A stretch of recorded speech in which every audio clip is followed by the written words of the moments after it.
السلام علیکم ناظرین، میں ہوں حافظ احمد اور آپ دیکھ رہے ہیں ہمارا YouTube channel simple organic food.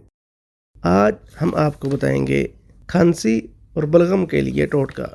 اس سے پہلے اگر آپ نے ہمارا یوٹیوب چینل سبسکرائب نہیں کیا تو سبسکرائب کر لیں اور ساتھ گھنٹی کے بٹن کو دبائیں تاکہ ہر آنے والی ویڈیو آپ تک پہنچ سکے۔ کھانسی کی عام وجہ گلے میں ہونے والی خشکی ہوتی ہے، تو اس کے لیے میں آپ کو ٹوٹکا بتاتا ہوں۔ ٹوٹکا اس طرح ہے، گرم پانی میں آپ نے شہد اور لیموں کے قطرے مکس کر لینے ہیں۔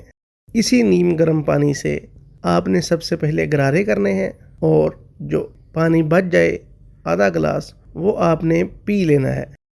اس پانی میں موجود اینٹی آکسیڈنٹ اور اینٹی میکروبیل خصوصیات ہوتی ہیں جس کی وجہ سے کھانسی کا خاتمہ ہوتا ہے اور جو ہمارے پھپھڑوں کے اندر بلغم جم چکی ہوتی ہے اس کو نکالنے میں بھی مدد کرتی ہے اور ہمارے پھپھڑوں کو طاقت دیتی ہے، جس سے خشک کھانسی ہو یا ریشے والی بلغمی کھانسی ہو، دونوں میں ہی افاقہ ہوتا ہے۔